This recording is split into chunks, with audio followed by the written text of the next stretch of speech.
Welcome into another edition of our Cubs Recap Podcast, a presentation of our Recap YouTube channel and available audio only everywhere you get your favorite podcasts with my guy in person with me, Gordon Wittenmeyer. I'm David Kaplan.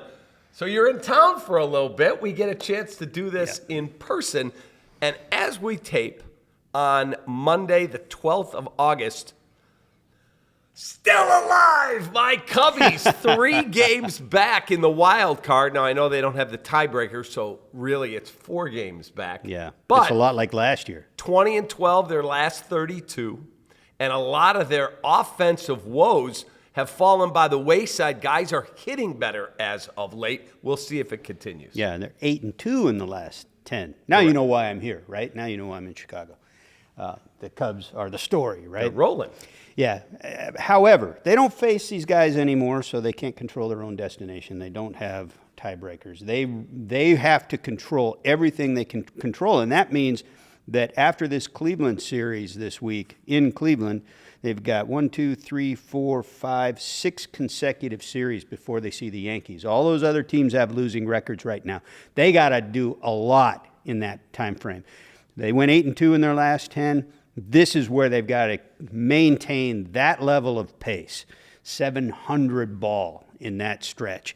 Because after that, you got the Yankees and Dodgers back-to-back. Then you got a weak spot. But you finish the end of the season at Philadelphia for 3, and then at home against the Reds. And the Reds aren't anybody's world beaters this year, except they're Cubs beaters. They kill the Cubs this year. Yeah, for whatever reason, they beat up on the Cubs. So let's start with the addition of Isaac Paredes, because he struggled at the tail end of his time in Tampa. A lot of people said, boy, his mind was just not all locked in because of trade rumors. He struggled when he first got to the Cubs, and then the last week or so, he's been outstanding at the plate. Came up with the double that tied the game the other night. He hit home runs the other day, 2 straight days, or 2 out of 3. Dude, the guy's a good player. The guy's an all-star. Good player.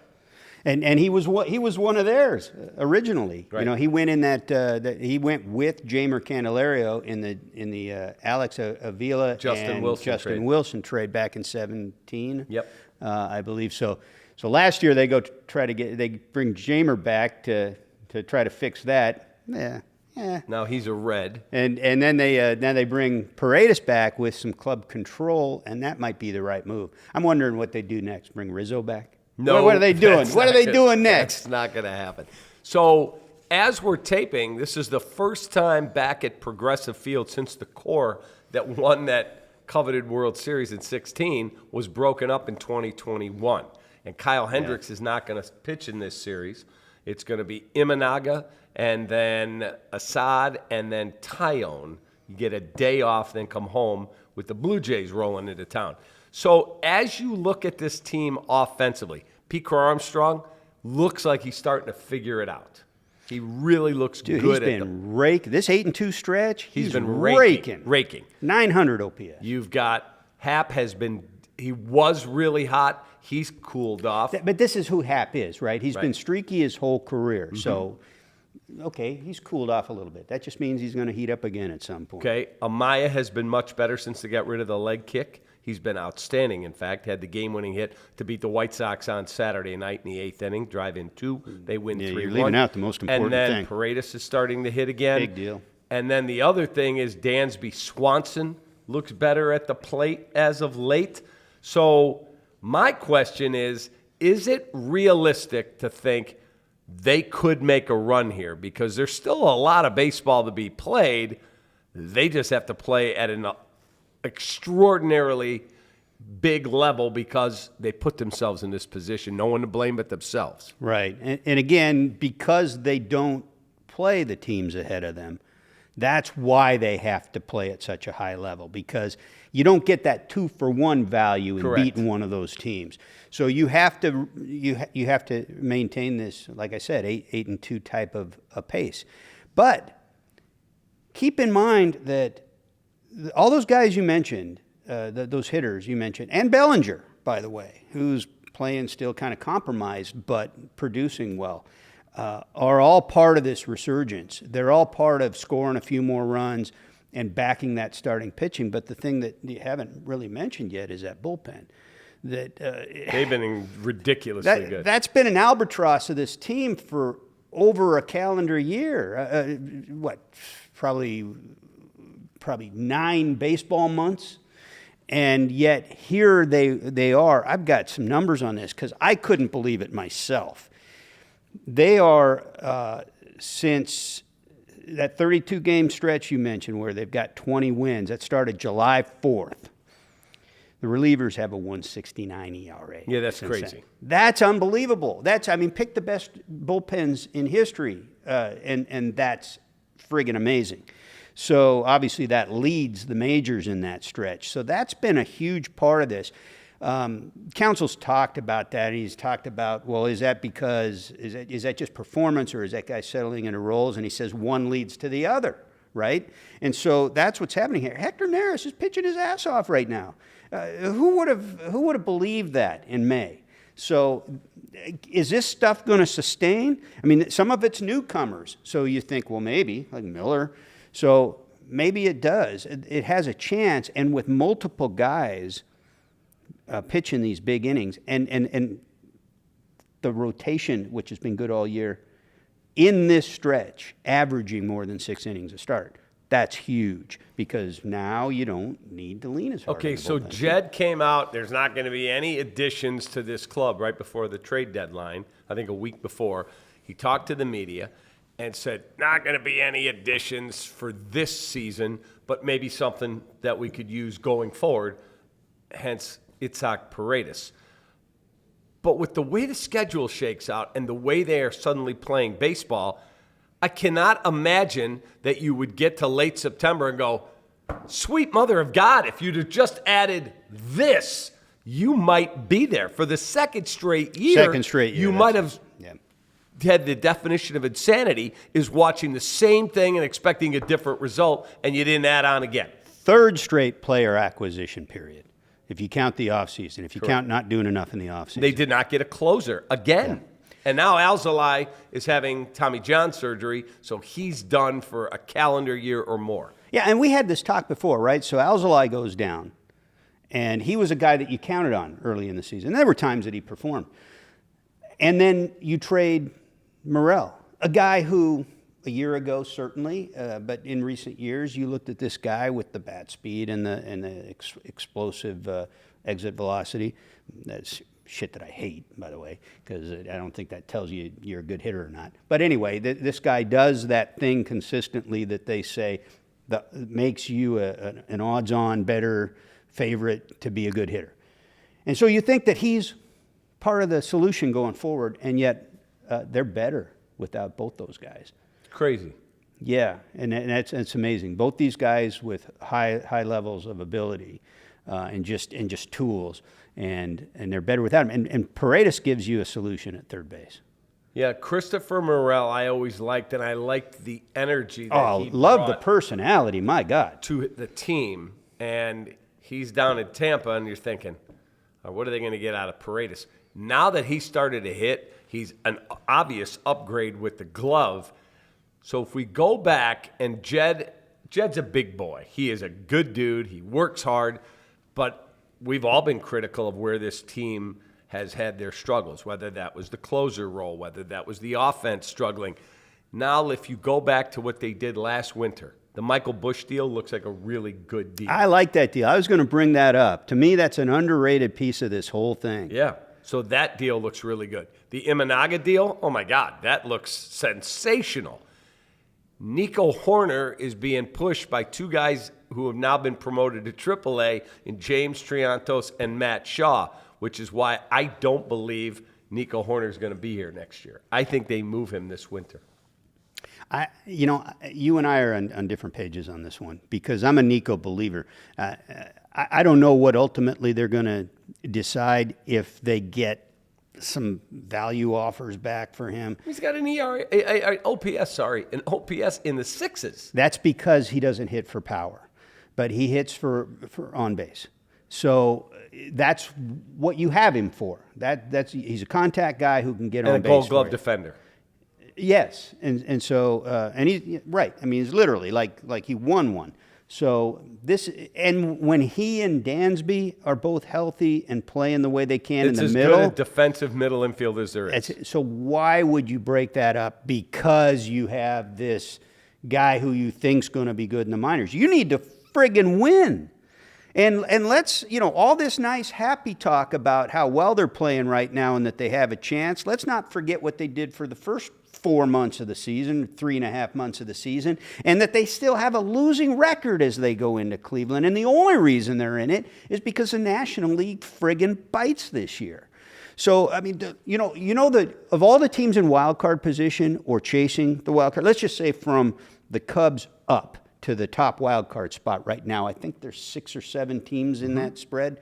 Right now, the team I have the least faith in terms of holding a position of advantage. Atlanta. And they're in one of the top 2 spots right now, but they've got so many key guys out, and other teams are playing really well. I like the Giants right now. Playing good baseball, and Blake Snell's a beast. So here's my question, everyone watching us on YouTube or listening wherever you get your favorite podcast.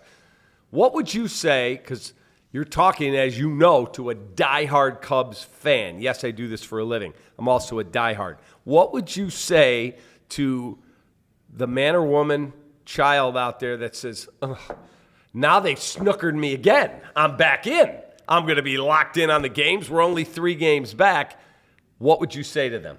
Don't do it, or you got a shot, baby? Because the scene in Rocky 2, when she's coming out of the coma, and she pulls Rocky close, I want you to do something for me. Win. What are we waiting for? Remember Mickey goes nuts? I'm in. Let's go. Win. Yeah, I remember another Mickey quote. You're a bum. Wow. Yeah, good luck. That's what I would tell your fan that's getting sucked back in. I'd say good luck, because I don't know if this is going to hold up or not. It looks good right now. We're in the dog days of August right now. To make a run here. Yeah, they had enough talent not to dig the friggin' hole. Agreed. And their head of baseball operations has only gone halfway the last 2 player acquisition periods, the last 3 player acquisition periods. Last trade deadline, 2023, 2024 winter, and this trade deadline. Yeah, and this trade deadline, I'll actually give them a little more credit, because a lot of teams are doing this right now. We saw a different kind of a trade deadline this year, and the Itzhak Paredes trade, I like for what they were trying to do. Now, do I think they should have done more? Do I think that they should have taken a more aggressive stance going back months? Of course I do. We've talked about that. But if this was the objective going into the trade deadline, I like that move.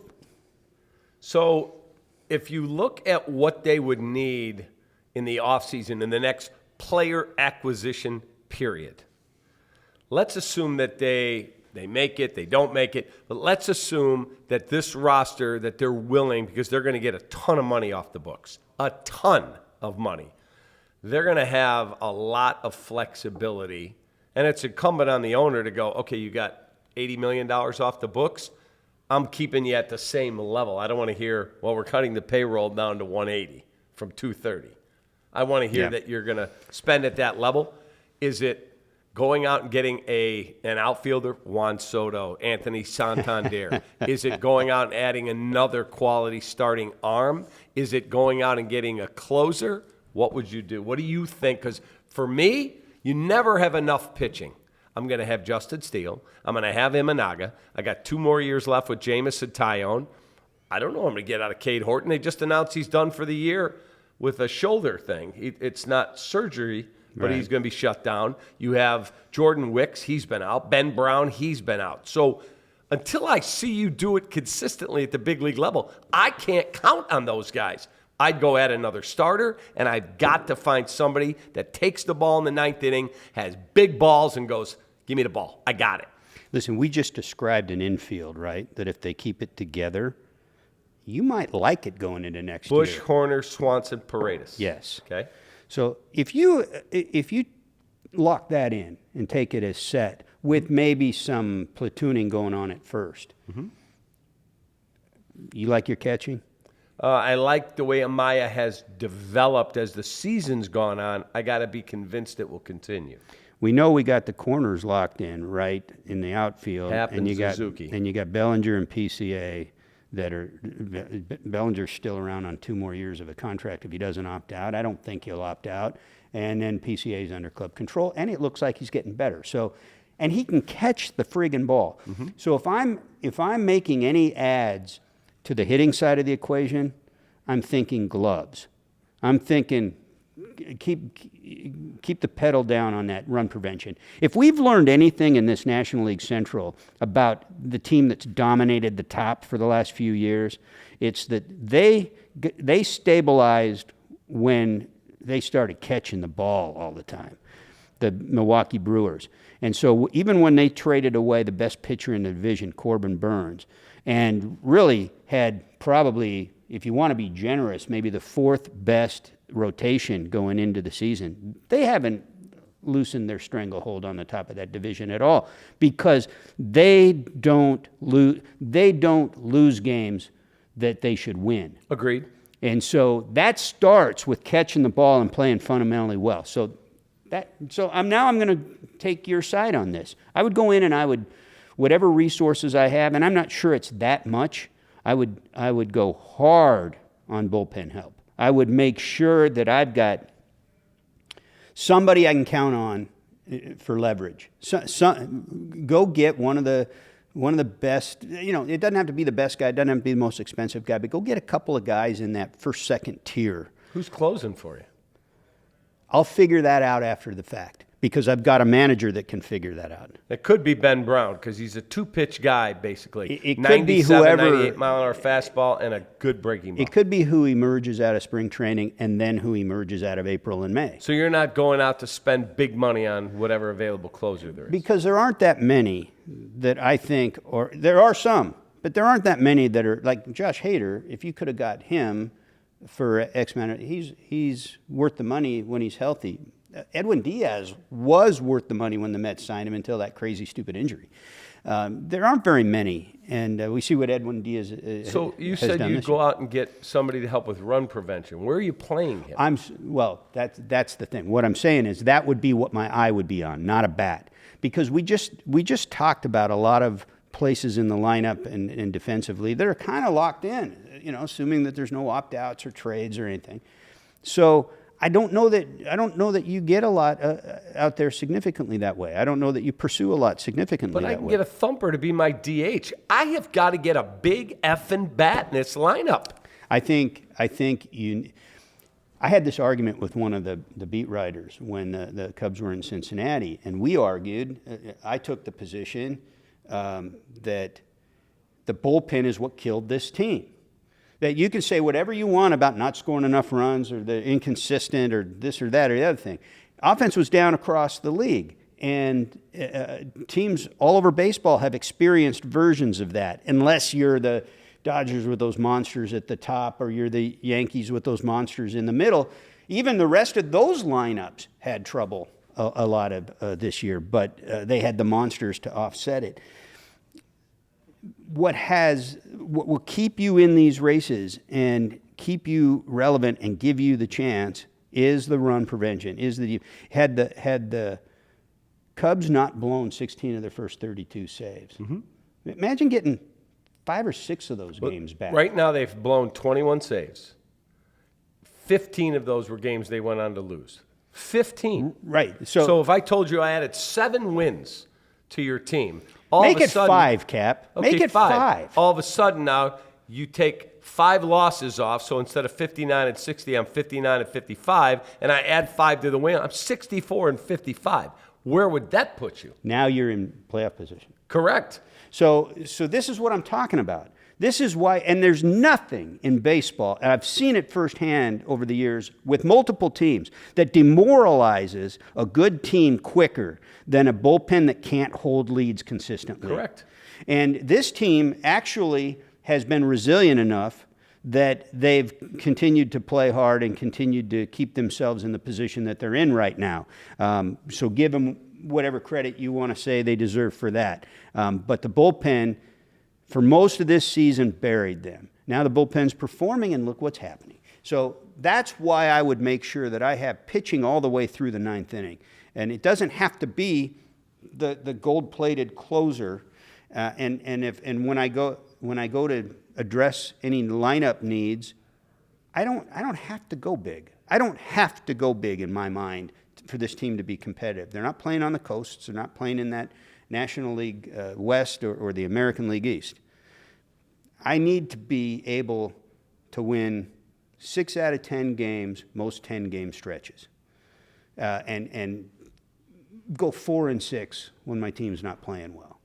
And if I've got pitching that can go 9 innings deep any given time, and I can trust multiple leverage guys, then I can do that. And I'll tell you this too, like this team that I cover on most days, the Reds, they've got a way better, deeper bullpen. And so what happens is they've always got 3 or 4 guys that they can consider that are going well enough. They got 2 guys that are always kind of in that mix, and then they've got another 2 guys that are usually in that mix. But when a guy isn't quite getting the job done, Fernando Cruz has a wipeout split finger. At times it's been rated the best strikeout pitch in the game. He hasn't been pitching well lately. They've taken him out of the leverage. They've elevated other guys, but they have other guys that can do it. It's not the best bullpen in the majors, but they're a competitive bullpen because they're deep, and they've got good guys. They got strikeout guys too, even more than the Cubs. But they're in a position behind the Cubs for other reasons. But that bullpen is massive, man. And when you look going forward, that Reds team is young. Those bullpen guys are there. Hunter Green's one of the best pitchers in the game right now, starting pitcher. That starting rotation is still going to be there next year. The Pirates, Skeens, right? Those guys, Jared Jones, those guys are going to be there next year. You better be able to pitch and prevent runs in this division going forward next year. Well, the Cubs get the Guardians day off and then come home after 3 in Cleveland for the Blue Jays. And then who do they get right after the Blue Jays? They got Detroit at home. Hey, Detroit's sneaky, man. They are. They got a Cy Young contender on there. All right. We will be back with you next week. Keep the faith, baby. I'm all in. We're back. We're still alive. You got a losing record, Cap. Not after tonight. Have a great rest of your evening. For Gordon, our recap staff, I'm David Kaplan. You could get this right on our YouTube recap channel or available audio only everywhere you get your favorite podcasts. For Gordon, I'm Cap. Fly the W and take that.